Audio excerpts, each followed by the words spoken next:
You're listening to the Basketball Lab podcast with your hosts Mark Shannon, Mark Clark, and Marco Corona. They'll discuss all the top news and stories from around the basketball world while giving their opinion and insight. Now, here are your hosts. Hello, ladies and gentlemen. Welcome back to another episode of the Basketball Lab podcast. I'm your host, Mark Shannon, and I'm joined by my co-host, Mark Clark and Marco Corona. You know, guys, a couple weeks ago, we came onto the podcast and there was a Woj bomb that was dropped. You know, Houston traded Russell Westbrook for James Harden. I'm sorry, James Harden. Jesus, I'm already thinking ahead. Russell Westbrook for John Wall. Right? And we kind of figured that was going to happen. We figured Russell Westbrook was going. James Harden requested a trade as well. I mean, the writing was on the wall that he wanted to come out, was going to be traded. Then we had John Wall come out in the media the other day and, you know, basically say that he's not there. He's not buying in. Yeah. DeMarcus Cousins already said basically disrespect was already happening before the season. He was only going there to play with John Wall. He didn't even care about Harden. But finally, the Houston Rockets were able to offload James Harden. Harden got his wish. He got his wish to go to the Brooklyn Nets. I mean, it's a huge trade. Like, there's no questioning that. James Harden is a big fish. But like, what does this do for them? Like, do for the Nets, like going forward with all the drama they had prior to the James Harden trade? Well, I think that to start off, if you don't mind me jumping right in, what it does is gets the expectations from here, which were already high, now extremely high, because you got for Brooklyn, right? Because, you know, let's face it, the majority of, you know, basketball followers had the Brooklyn Nets minimum at the Eastern Conference Finals. Yeah, minimum. And now, to me, it's if you don't even get out of the East, it's been a complete failure, right? So to me, it's finals and chip or bust, and it's a daunting task because now they have arguably three of the best players in the NBA, right? I don't think you can argue that part. Where I find it interesting is how they're going to gel, because we all know what KD is. He's the man, right? Yeah. And you've seen him. He's playing right now. He's the star of the show. Like, you wouldn't even know that KD is coming off a major surgery. He's playing at an MVP elite level with regular minutes. He's not like, I know he's taking 2 or 3 games off here there for obviously for injury management, because he can't use the L word anymore. But the man has looked like he hasn't missed a step. And now you're going to bring in his old boy from Houston, from OKC, pardon me, to pair him up with the missing link wherever he might be. I'm not too sure. We'll get into that in 1 second. But I think that, to me, that if the Brooklyn Nets don't get to the NBA Finals, I think this is a complete bust. So I in fairness, so I guess in a long roundabout way, is I don't know if you can grade this trade yet for Brooklyn, because they haven't reached their final destination. So this is sort of, in a weird, funny way, it sort of reminds me of what the Cleveland Cavaliers, the Miami Heat, pardon me, did a while back when LeBron and Chris Bosh and Wade got together, right? Everybody expecting them to win. What was the whole thing? Not 1, not 2, not 3, not 4, right? Yeah. They were right there in the finals. The first year they lost to the Spurs, right? But, you know, after that, they did what they had to do. So I think that, to me, I think that expectations for this team is even higher, because they were already set to a certain standard with 2 of the best players in the league, with KD and Kyrie, and now they added James Harden. I don't know how that does it for the dynamics. Steve Nash and Mike D'Antoni have their hands full, but I find it fascinating. I don't know what you think, Clark, what's going to happen. Yeah, so just to pick up where you left off, I'm going to call this a wait-and-see trade, because we definitely got to wait and see. For Brooklyn. Yeah, for Brooklyn. Okay. We got to wait and see how they mesh, because we all know that's key here. That's a key factor. If they don't mesh well, which, I mean, we could almost say Brooklyn now has 2 of the most troublesome players in the league. with I'm talking with Kyrie and with James Harden. These guys just do what they want to do when they want to do, and it's going to be interesting to see how this trade and how acquiring James Harden really works out for Brooklyn. If they do mesh well, then listen, the entire league is going to be on notice. I mean, it's just a clean sweep for them going through the East, because we already know the East is less difficult than the West, right? But I mean, overall, or more so, the Lakers are definitely going to be on notice if they can get these 3-star players, which, as you mentioned, Marco, top names in the league to mesh well and play good. But Nets they really did give up some of the some really good guys. I mean, Levert, who I call Baby KD, he's been playing amazing. They gave up Allen, who's a center, and also Prince, who usually come off the bench. So they really did give up some bench depth, some bench players in depth. So let's see how that the guys that they gave up and how it's going to work out with the rotation and stuff. You know, there's a parallel, and I know you want to jump in here, Shannon. There's a parallel between this team right now and the Brooklyn Nets from a while back, when they basically went all in and mortgaged their entire future. Yep. And it cost them a few years because of the draft picks, et cetera, the haul that they had to give up for, at that time, correct me if I'm wrong, Kevin Garnett, Paul Pierce, and Ray Allen, right? You mean the Celtics? I think so. Yeah. No. I'm talking about when Brooklyn went all in. We've seen this before, right? Yeah. Now, mind you, in fairness to that comparison, those guys were in sort of like the back nine of their career, but you know, they mortgaged a lot of their future going forward for going all in. So I don't know if there's a little bit of a parallel with Brooklyn trying to go all in and do what they needed to do. But going back to your point about Levert and Allen and Prince, what it does to me also for Brooklyn, also, you know, obviously hurts their depth a little bit. And in a year where you're talking about COVID and injuries and a lot of uncertainty, it's really going to test the depth of that team. Because yes, they're top heavy with Kyrie whenever he comes back, and KD and James Harden. Yeah. But if one of those two guys go down, or both of them, or COVID, this and that, then what?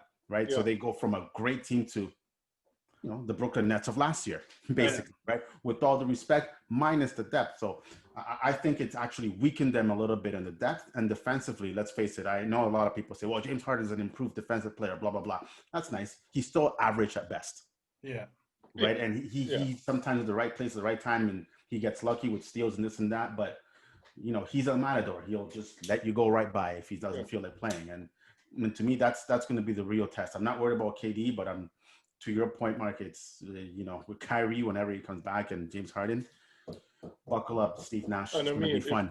If you're looking at if they're looking at the Nets at a long-term perspective too, they kind of gave up their future for that's what I'm saying. For the uncertainty in basically James Harden. 2 years. Yeah.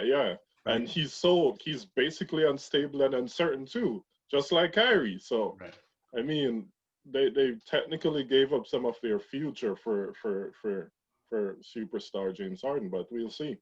Yeah. So basically, what you guys are saying, you guys aren't picking a winner or a loser, right? No, I'm not ready to commit right now right. I'm not ready to commit to the Brooklyn Nets. I mean, there's a clear winner here. You can't win this trading unless you win the championship. Then that's why I'm asking, right? Because I'm like, you know, like at the end of the day, like a championship, it's championship or bust for the Nets. 100%. Right? 100%. That's why they go and make that trade, or else they don't make that trade if they're not. It's still a gamble, no? Oh, for sure, hands down. There's no way. You know, you did give up Karis Levert, who had to step into the starting in a starting role when Spencer Dinwiddie went down. Jared Allen has taken steps. He's not taken steps. He's taken leaps in terms of his growth over the last couple of years. You can say he's underrated. For sure. He's hands down one of the most underrated centers in the NBA right now. You know, he's got the length, he's got blocks. He can also put the ball in the basket when he's got the ball, right? But you can't knock they're going after James Harden. I mean, James Harden comes with baggage, yes, but James Harden in Brooklyn might be a lot different due to the fact that he's going to be back with KD. And he wanted to go to Brooklyn, so I don't think the drama will be the same as it was before in Houston. I think we all know that he was pushing his way out. He wanted to get out of Houston, and I think that was the last couple of years it was like that. He was just going through the motions, playing the game the way he was supposed to play it. And this year it just got too much after they traded away, after they got swept out of the playoffs, right? So, and the manager left. Well, exactly, and like a lot of things happened, and so I think that played a key role into it. But I think James Harden will be James Harden when he goes to Brooklyn. I don't think there's going to be any problem with the drama or anything like that. Their issue is going to be Kyrie. That's going to be their issue.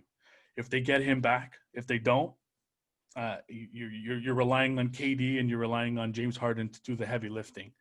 That's basically, like you're relying on two players to do the heavy lifting, and you don't really have that deep of a bench.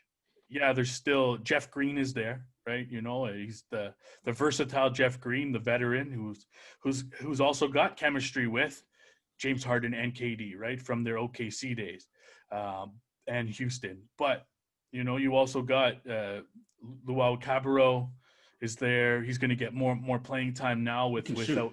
Right, exactly, and he's going to get more playing time without Karis Levert in front of him.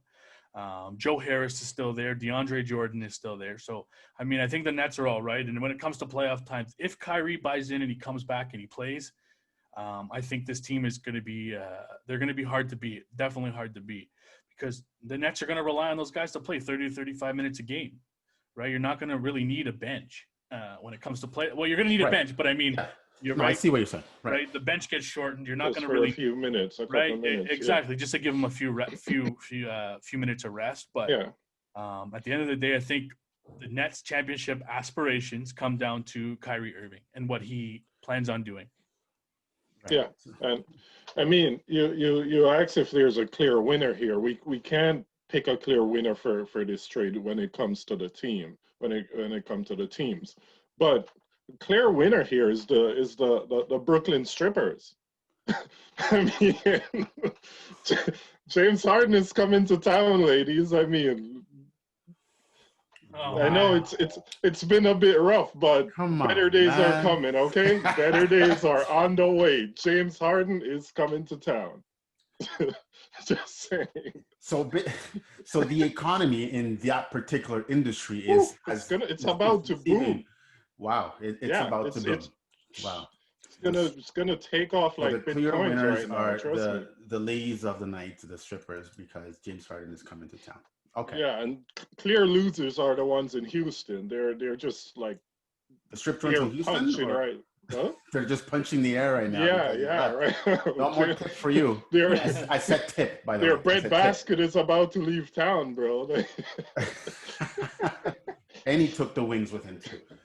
Listen, at the end of the day, to your point, the strippers. I can't believe how many episodes did it take for us to get that in. Kyrie is the wild card, though, and that's a great point because, and if I can just touch on that for 1 second, I don't know what's going on with Kyrie, and I don't know if anybody knows. And there's been speculation, and obviously we've seen it in the news that we heard that it's under investigation, that there's a video surfacing, and I don't know if you guys saw it, parts of it, a party, mask. So there's a bit of an irresponsibility on Kyrie's part, which doesn't sound surprising, right? I just don't know where this guy's head is at, because he takes a personal leave and then he's partying with not a mask, and then he's putting everybody at risk, right? Kyrie's pulling a Rodman right now, though. Yeah, but okay, so thank you for bringing that up, because the difference between Kyrie and Rodman is, and again, I know we're talking about 15, 20 years ago, whatever it was, Rodman came back to play. Yeah. And he balled out. He went off, right? Yeah. Whereas Kyrie has just disappeared. And now he's just doing everything. It's almost like to Kyrie, there's an arrogance to his personality that he's like, I can do whatever I want because I'm Kyrie Irving and you're not.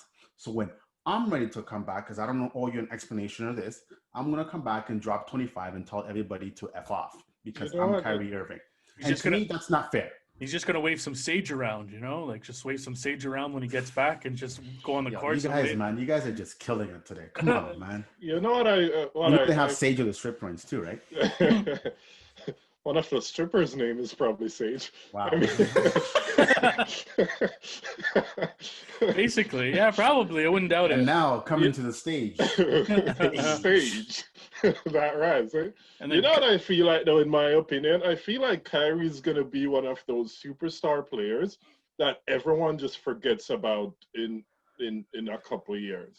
Like, he's just going to disappear, and no one ever cares about him or talks about him again.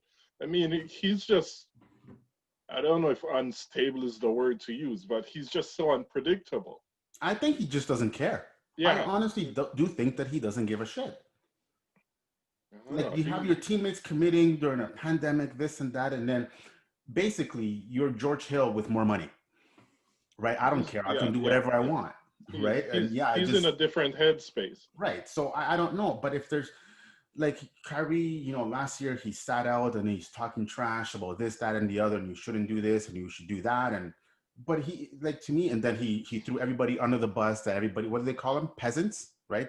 You're all peasants or some nonsense like that about the media and stuff like that. But then he turns around and just disappears on his team. I would love to hear what KD has to say about this if somebody asked him. Well, I'd love to be a fly on the wall in that Nets locker room right now. I mean, at the end of the day, at first, when it first happened, I thought, you know what? The Capitol Hill riots kind of probably pushed him away. Yeah. I definitely thought that at first. I mean, that still could have been the reason why he did it in the beginning. But, I mean, to be caught at a party with no mask on, I mean, you're obviously not that worried about the Capitol Hill riots if you're out at a party. You know what I mean? Or respect your teammates enough to just protect them by protecting yourself. And I mean, I know there's people calling for his retirement, like Stephen A. Smith and all that stuff. To play devil's advocate here in terms of that, Kyrie Irving doesn't want to come back to the Nets, even though they picked up James Harden, they picked up and then they have KD. He doesn't want to come back. Why do you say that? No, I'm just saying if he does, I'm playing devil's advocate here, playing the hypothetical question here. I don't like where this is going. No, I'm just saying, like, what would the Nets do? You think they would they trade him? Would they let him just sit out the year? I think a trade is probably. To who and where? That's what I was going to say. Who's going to touch him with a 10-foot But this is a question we asked with Harden too, right? So the difference. But Harden's playing. Exactly. How many games has Kyrie Irving played since last year? What? 20? I'm pretty sure there's a team out there, there's a coach out there, there's executives out there for a team that say, there's no doubt I can have a come to Jesus talk with you know what? It's like in a relationship, right? Like that girl or guy always finds that one person like, oh, I can change him. No, this is who he is. No, exactly. He is. Yeah, you never right? can. Yeah. So he is what he is now. Unless a team like the New York Knicks want to go all in and say, Kyrie, come here. You the man. We'll give you the keys to the city, and you can do and say whatever you want. I mean, it's but not going to make the Knicks better or worse. So, in that sense, I'd rather take James Harden because at least he's playing. Well, exactly, and that's the thing. Yeah, James Harden comes with the baggage, like I said earlier. But James Harden has played. He's played last season. He also doesn't go around saying he's not talking to the media. He's not doing this. The earth isn't flat. You know what I mean? He's not going around doing things like that. Kyrie Irving comes with a lot of baggage. He went after LeBron James before the season even started, making the comment about Kevin Durant. Yeah. Then he said he wasn't talking to the media. Right. Don't forget, he threw Steve Nash under the bus. He threw Steve Nash under the podcast. Yeah, exactly. He threw Steve Nash under the bus. You know what I mean? So it's not like he hasn't done anything that's detrimental to his cause. He's people don't like him right now because he's done it to himself. You know what I mean? It's not like people have done it. Kyrie's been the problem. The Nets haven't been the problem. Yeah, exactly. He's hurting his own character. And yes, there's probably a team out there that would say, you know what? We're going to take Kyrie Irving. We're going to try and turn him around, like Marco said. But at the end of the day, nobody's touching him with a 10-foot pole right now until he buys in and he says, I want to play basketball. You know what I mean? You can't be 1 foot in, 1 foot out. It's either 2 feet in, or 2 feet out. Basically, that's how it is. You can't have 1 foot out and 1 foot out the door. You know what I mean? And it's unfortunate because if you take all the nonsense away, you strip it all Yeah. out. Kyrie Irving is a phenomenal player, guys. Great player. Like I'm telling you right now, like everybody knows, like he is an elite talent. Yeah. We just don't know what's going on between the ears, or if he just generally doesn't give a crap. Like I don't know, and it's sad because if you take all the nonsense away, Kyrie Irving will be a top 3 pick in any team, any year, knowing what that skill set, what he brings to the table. This guy is clutch. He's got handles that nobody can even touch. In my opinion, he's one of the best as far as handles that I've seen in the last 15 years. But then he, to your point, not only baggage, it's excess baggage, a little tourist joke there, by the way, that he just brings, and I don't get it. So I don't know. I don't know where this is going, but if it could lead to the end of Kyrie in Brooklyn. Yeah, and maybe it could lead to the end of Kyrie in the NBA. You remember how they basically flips him and Brooklyn maybe flips him. Melo? Yeah. I mean, as you said, there's no team that's going to want to touch this guy with a 10-foot pole. Right. And somebody I saw on social media today, somebody posted a thing about saying Bradley Beal for Kyrie Irving. I'm like, why the hell would Washington trade for Kyrie Irving when they already have Russell Westbrook? Like, that makes no sense. First of all, hilarious. Yeah. That would be hilarious. Second, absolutely. That doesn't even make sense. It doesn't. It doesn't make no sense at all. Name of this person who posted so I can go back. No, I mean, stop. That's the thing. It's like, you're not going to find a taker unless, like you said, Marco, the New York Knicks are going to be like, you know what? Yeah, we'll take him on. Let's try it out. We'll take him on. He stays in New York. But at the end of the day, I just don't think anybody's touching him right now until he gets his act together. If he ever gets his act together, you know what I mean? Like you said, it's too bad because arguably he is one of the top 5 players in the NBA when he's on his game. You know what I mean? If not top 5, top 10 for sure. Yeah. When he's on his game, you know what I mean? But not only they weren't the only team in this deal, obviously. You know what I mean? Like they weren't the only team in this deal. It wasn't just the Brooklyn Nets, but the Houston Rockets. At the end of the day, after the deal was done, they ended up with Victor Oladipo, Dante Exum, Rodion Caruks, 3 Brooklyn first-round draft picks in 22, 24, and 26. One of Milwaukee's first, the 22 unprotected. And then they got 4 Brooklyn first-round swaps in 21, 23, 25, and 27. It's a lot to take in.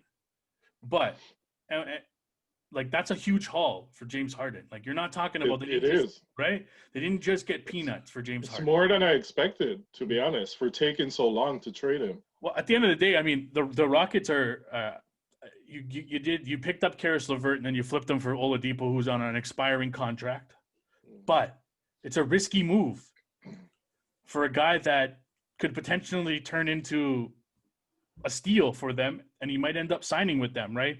Pairing him with right. He's been still saying he wants to go to the Heat, right? Well, even if he doesn't, he decides to stay with the Rockets. Yeah. You got John Wall, who seems to be sort of back to his old self, his taking the ball to the basket. He's one of those guys that pushes the pace. He runs up the floor and stuff like that. And then has bought into that team. You've got Victor Oladipo, who kind of sort of plays the same way as John Wall, with reckless abandon. In a sense, he takes the ball to the hoop. He's just good. You already got Christian Woods, right? Christian Woods, your boy, right? Yeah, man, he's been the steal of the offseason thus far. DeMarcus Cousins doesn't look bad. He's not DeMarcus. If he can stay in the game. No, exactly. But he shouldn't have been ejected that game. But I mean, hey. Yeah, that was. I think they're just targeting him. Exactly, him right? Exactly. But they've got a decent team, and then you add in now you've got Dante Exum, Rodion Caruks, plus they've got a plethora of draft picks. Yes, we know draft picks don't pan out all the time, but those are things that they could flip for other players down the line. You know what I mean? If they have a shot. But, I'm not gonna lie, taking Harden going off and scoring 60 points or whatever out of the equation, I think Houston has a much better team, all-around team right now with what they've gotten so far. Yeah, Well, I think the key word with what you said right there, Mark, was they have a better team. Yeah. They're not better skilled, but they have a better team because now nobody's sitting around waiting for Harden to drop 55 and then they can lose by 10, right? So first of all, going back to your point, Shannon, number one, the only guy that's really locked up in Houston is John Wall, right? Based on the terms of his contract. Boogie is on a let's try it out and see what happens contract, right? That's right.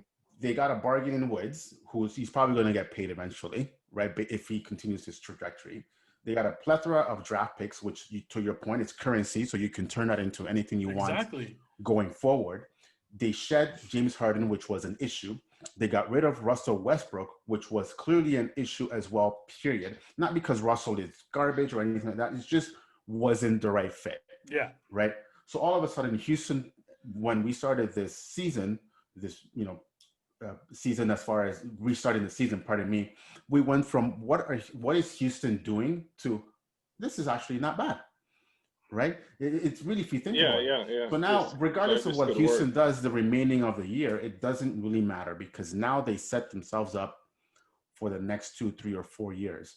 They have a lot of parts that they can use to flip as assets to get other guys to come in, et cetera, et cetera. So let's give credit to Houston because they went from a team that was stuck in basically limbo to now a team that can do some things. Right, and actually be decent with a different culture. And they completely flipped that culture from Westbrook and Harden to John Wall. If John Wall hopefully stays healthy, and by the way, I owe him an apology because I didn't think that he was going to be this good. And if Boogie Cousins turns out, guys, that's a bargain too, right? He's not going to get max money, right? But if Boogie Cousins just is consistent and steady and can stay on the floor, healthy or otherwise, that's not actually a bad team, right? Does that mean that they win a championship next 2 or 3 years? No, but they're going to be competitive. Yeah, and that's my thing. It's like they went from a team that, was struggling. They were dealing with their issues to a team that's got a lot of depth. You know what I mean? Like it's not like a team that they went options from. Now. They just got James Harden and they picked up Dante Exum. You know what I mean? Yeah. They picked up Victor Oladipo, who's going to slot right into that James Harden spot.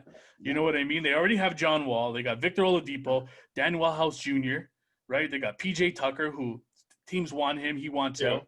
Christian Wood's there. Eric Gordon's on the bench. Ben McLemore. You know what I mean? So there's a lot of players on that team. They're not as bad as they were prior to this trade, in my opinion. Everybody in Houston now just moved up a spot. Exactly. Right? Like just because that ball dominant guy is not there, right? Exactly. And now more minutes, more shots. Right. And the one guy that I haven't mentioned is Silas, the coach.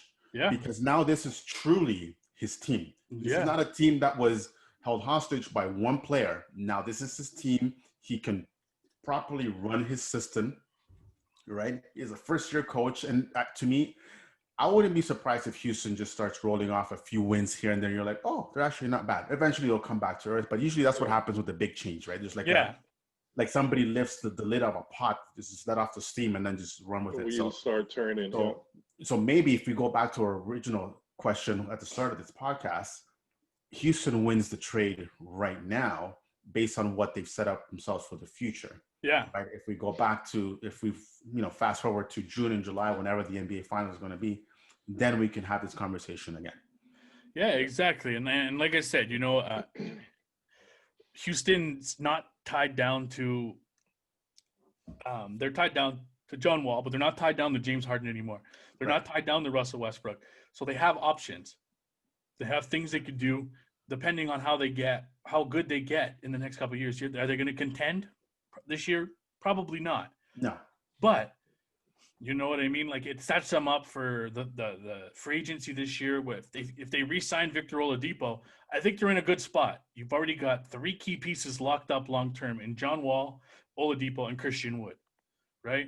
Yeah. So and then if you could flip those picks or draft somebody, if you don't make the playoffs this year, don't do well, you could draft somebody that could step right in.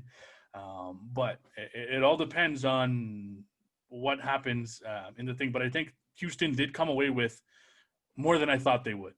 Massive haul. Right, and I got to give credit to the GM on that one. Like, You know what I mean? Like he was able to flip James Harden for Karis Levert and Dante Exum. And then he flipped Karis Levert and picked up Victor Oladipo, right? An all-star. Yeah. An all-star. You know what I mean? So in his own right, but we'll see what happens with Houston going forward. Good for them.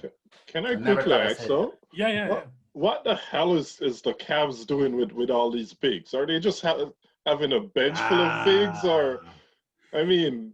Don't underestimate the Cavaliers, because the Cavaliers are not going anywhere. All they're just doing now is just gathering assets. Are they setting up? I would not be surprised if one or both of those bigs are moved.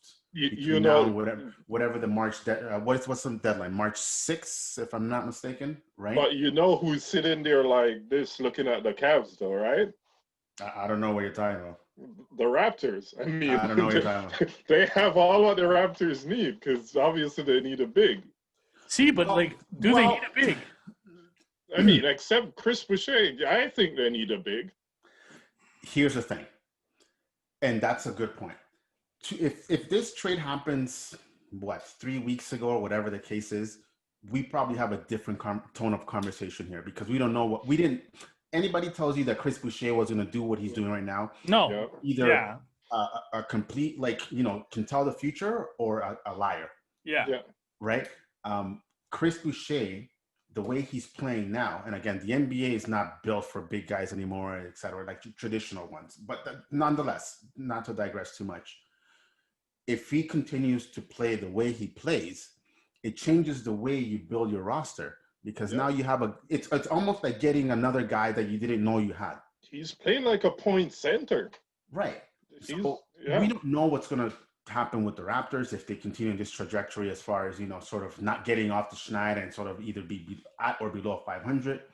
If you can add a guy, then you add him. But if Chris Boucher keeps playing the way he does, do you slide him up, and then you add a cheaper depth and move the two guys that you have in Baines and Len? Because unfortunately, to this point, they have not worked out. Again, we're only 10 games in, 11, right? 11 games in, including tonight. So, but but it's funny, because the first team I thought of when Jared Allen went to Cleveland, I'm like, I wonder if Masai would make a call. I know they have to wait because there's another, moratorium that they have to wait, et cetera, et cetera. I don't know if that's included in this, but it's interesting because, but then the wild card is Boucher, because he's playing so well that you're like, okay, well, if Boucher's playing well, who do I actually need? Right. Yeah, exactly. And Jared Allen, he's great, but he was suited in Brooklyn for, off the bench. You know what I mean?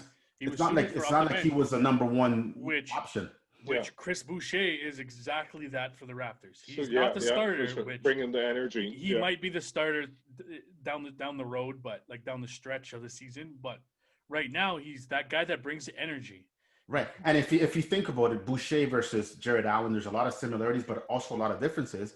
And there's an upside to Boucher. Boucher is a better offensive player than Jared Allen. Yeah. Exactly. So it really be addition by subtraction. Because if you get Jared Allen, then do you put him on the bench and start Boucher, or do you put Jared Allen?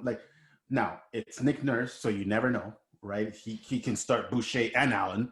I don't know. He can start Allen at point guard and then move Lowry to the, I don't know, whatever. But we're gonna see. I think it really depends on how the season goes as well. So would Cleveland be more inclined to move by the deadline an Andre Drummond? Yes. Just thinking about that too. Yes. Yeah. Right. I mean, he's I know older. He's older. I know right? He's an expiring contract. Yeah. Right. Right. And that's probably part of the reason why I said weren't the Raptors going after him too?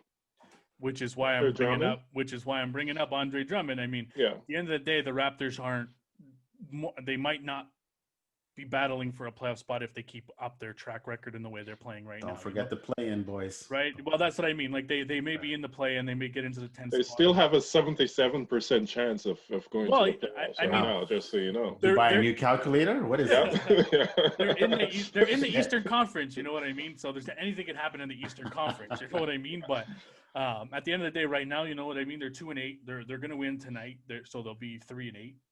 But They're struggling right now.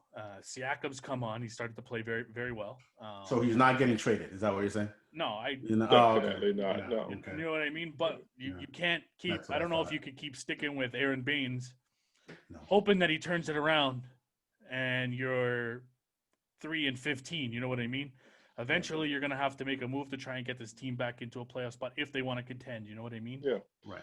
So, But I think the Raptors with Aaron Baines and Len are set up in the point that if they move any of those guys, cut him or trade him or whatever, there's not really a massive hit based on what the contract is set up for, right?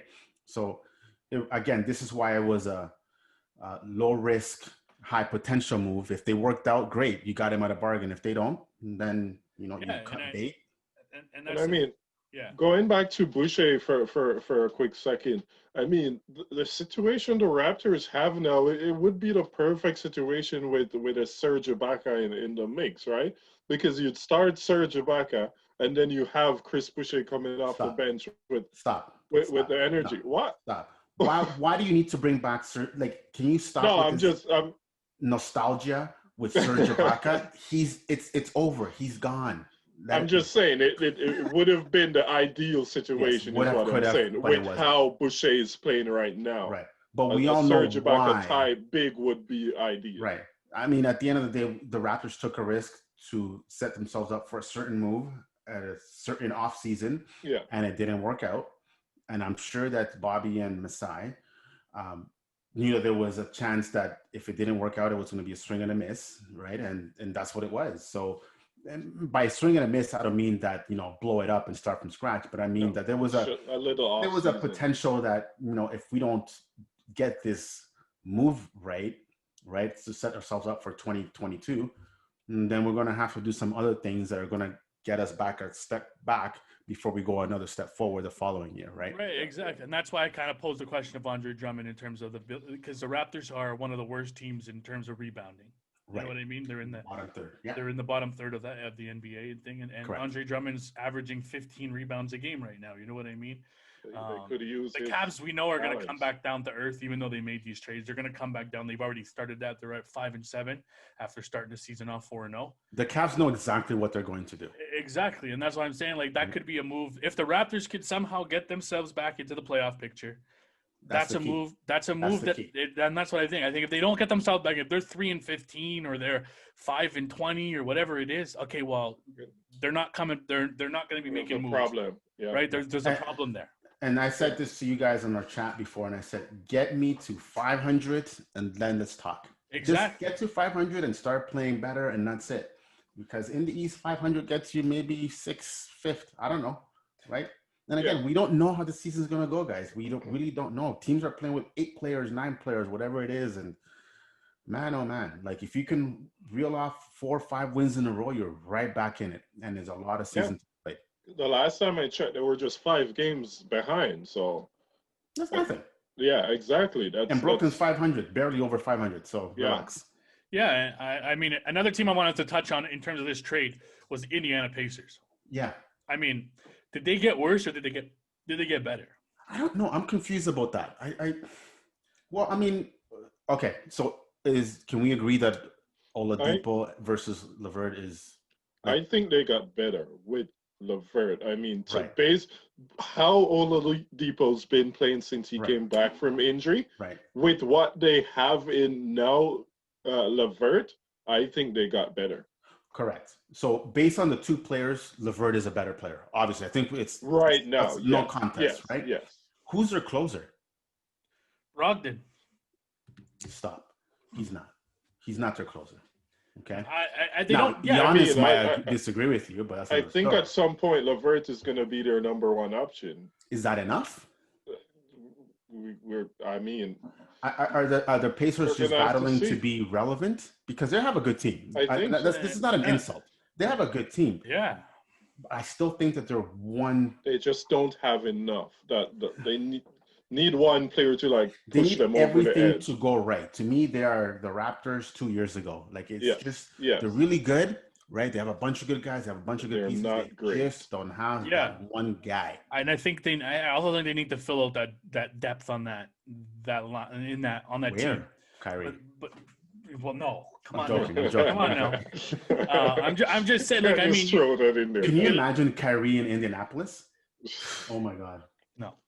No. I mean, you look at it in terms of the depth chart. You've got Brogdon, you've got Karis Levert, you've got Justin Holiday, Domantas Sabonis, who My guy. is playing outstanding this season. My guy. And they've got Miles Turner, right? Yep. That's a really good starting five.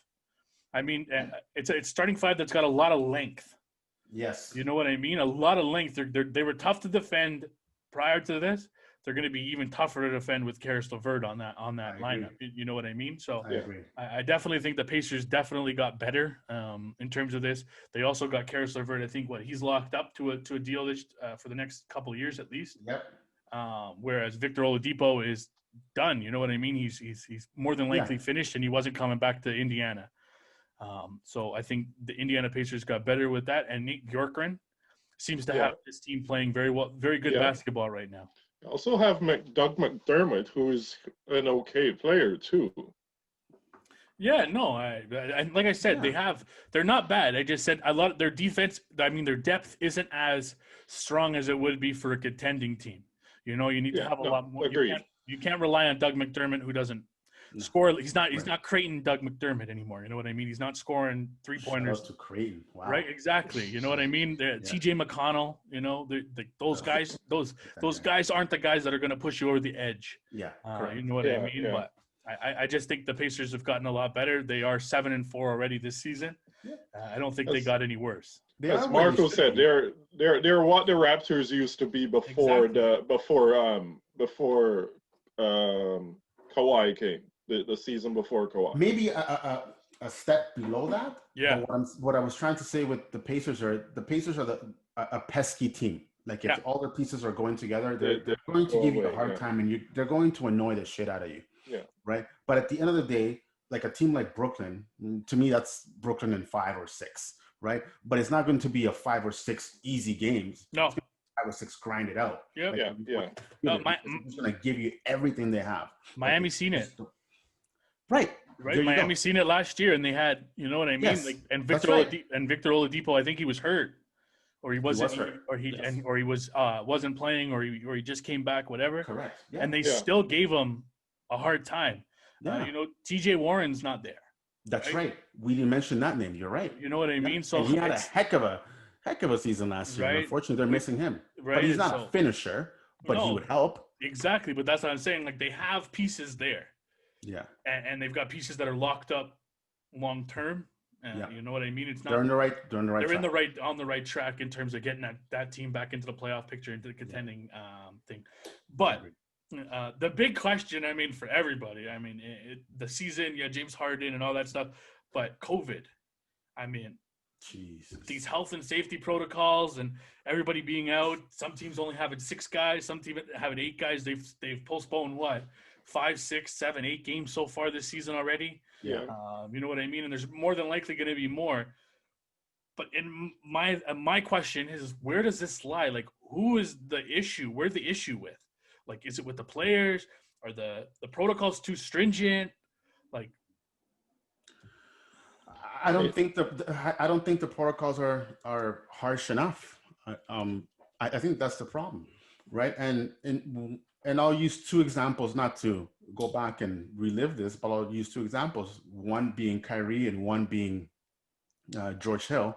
When you have attitude like that, where we can do whatever the heck we want, whenever the heck we want, that's not fair. That's not fair.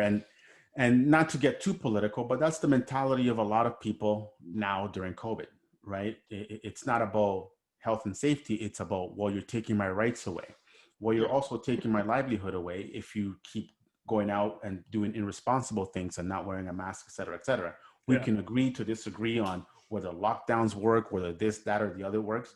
At the end of the day, everybody has to do their part, right? It's not about law. It's about responsibility as citizens.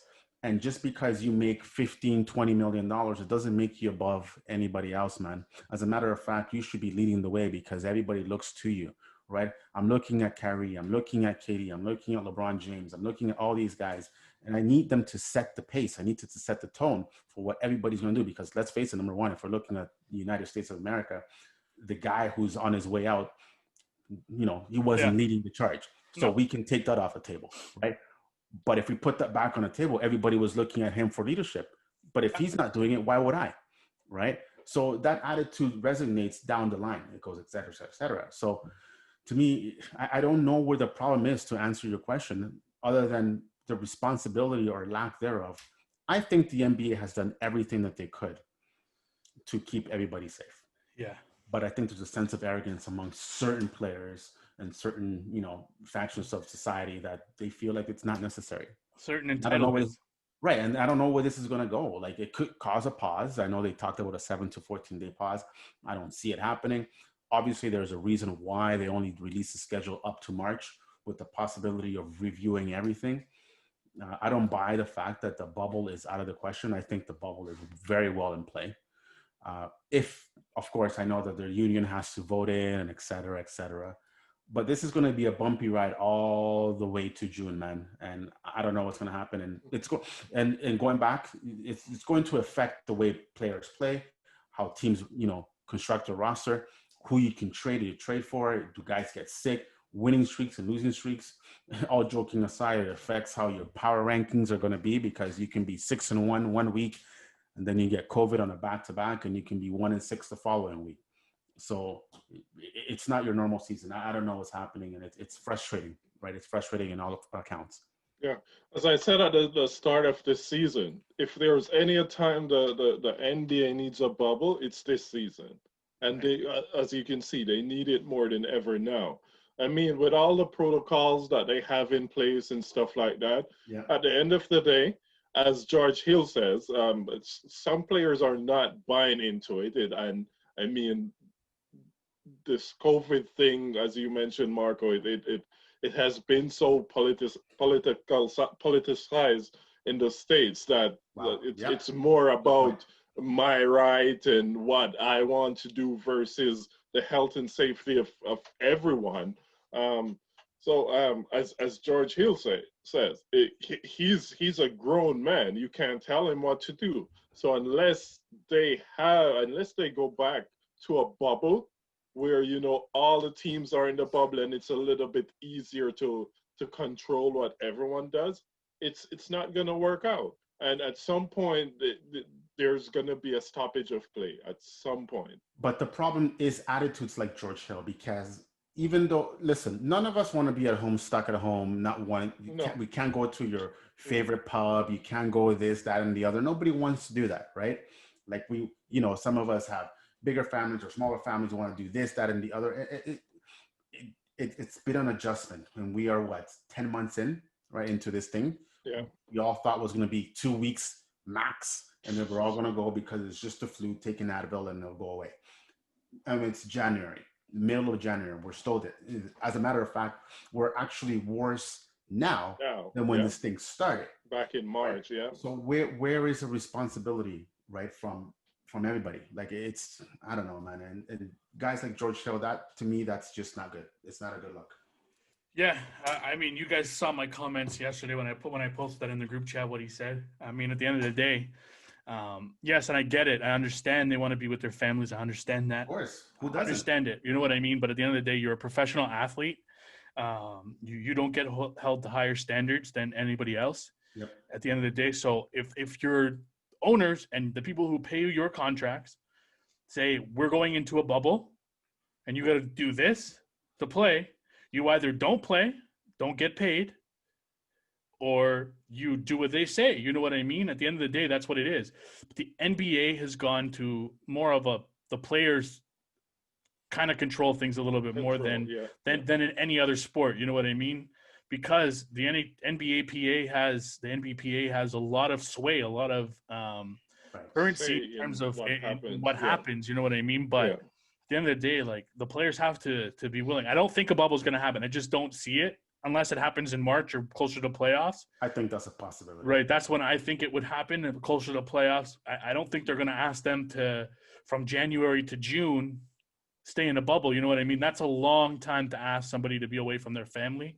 Yes, I get it. They're getting paid millions and millions of dollars. They shouldn't be complaining about it. Yes, I think we all get that. But at the end of the day, And people are going to sit here and say, well, if somebody was paying me millions and millions of dollars to spend 7 months away from my family, I would do it. Yes, but you haven't been getting paid millions and millions of dollars for your whole life. You know what I mean? It's easy for us to say. It's easy for us to say it. You know what I mean? And we're not in their shoes. But at the end of the day, if that's what they're told to do, you do it or you don't play. Plain and simple. Yeah. That's what it is. That's what happened with the last time. You got the chance to opt out. You opt out or you don't. That's the way it's got to be. At the end of the day, we're in a pandemic. It's a global pandemic. You've seen how many lives have been lost. Yeah. And how many people have contracted this disease, this virus. I mean, at the end of the day, there are laws of the land. There are rules. You can't drive a car without putting on without wearing a seat belt. Yeah. And now you can, and then we know what the consequences are. There are consequences. Yes. Right. Now there's a pandemic. There's stuff going on. There are protocols. Yeah. So as Shannon said, it's either you go with the rules and the regulations that are set, or you don't at all. It's your job. You're getting paid. It's either you want to work and get paid and adhere to the rules that are set and laid out, or you stay home and don't get paid. Right. The only thing I will agree with George Hill's statement, because a lot of it was wrong, is if it's that bad, then we shouldn't play. Yes. Which it is that bad. Yeah. And you can argue it's so bad that they shouldn't play. Yeah. You could argue that. You can have a good argument with that. The rest of the stuff that he said, it's a bunch of crap, because that's just him just being a selfish. Whatever. Yeah. Selfish. Yeah. Thank you for cleaning me up. Right. In a sense, it doesn't make sense that things are 2-3 times worse now than they were last year, and you were in a bubble isolated last year, but you're not now. So yes, I mean, if it's that bad that they shouldn't be playing. So I agree with that part of it. But it's not going to be a pause, and there's for obvious reasons. But yeah, I think revenue plays a lot too, right? Playoffs, of course. Yeah, look how much money. I mean, they've made money, but they lost money. They've lost a lot. And at the end of the day, rich people are rich for a reason, because they know how to make money. Yeah. And at the end of the day, it's all about the money. Right. Yeah. The NBA is a business, and it's an entertainment sports business, right? Yep. That's what it is. Before we end off the podcast, I want to give a shout out to one of the most underrated point guards out there, Kyle Lowry, getting 4,000 assists with the Toronto Raptors. Yeah. Hello. He's one of 3 NBA players that are active right now that have put 4,000 assists with their current NBA team, or with one NBA team, I should say. And those two players are Steph Curry and Damian Lillard. Not bad either. That's good company to be with. Yeah, exactly. So I just wanted to give that little shout out before we end this podcast. Respect to him. Yes. Yeah. All right. Thanks for listening to another episode of the Basketball Lab podcast.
Thanks for joining us this week on the Basketball Lab podcast.